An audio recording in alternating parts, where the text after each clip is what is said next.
Welcome to Kenton's videos. Enjoy the video. In this video, I will show how to make pork gravy at home.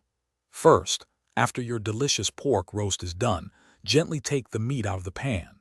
Next, pour all those wonderful pan drippings into a heat-proof measuring cup. You'll want to skim off any extra fat, aiming to leave about 2 tablespoons of the flavorful liquid.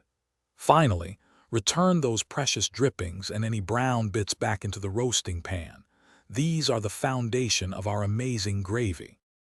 Now let's build our roux, the secret to a perfectly thick gravy. Place your roasting pan directly onto your stovetop over medium heat. Add 2 tablespoons of all-purpose flour to the hot drippings. Whisk this mixture constantly for about 1 to 2 minutes. You'll see it transform into a beautiful golden brown paste. This roux is crucial. It not only thickens our gravy, but also adds a wonderful, nutty depth of flavor.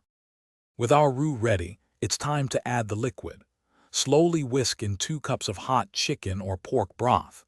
Keep whisking continuously to ensure there are no lumps and your gravy stays wonderfully smooth. Bring this mixture to a gentle simmer, stirring every now and then. Let it cook for about 5 to 7 minutes.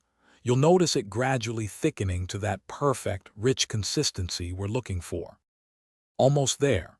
Now taste your delicious gravy and season it generously with salt and freshly ground black pepper. Adjust the seasonings to your liking, ensuring it perfectly complements your pork. For an extra touch of richness and shine, you can stir in 1 tablespoon of unsalted butter right at the end.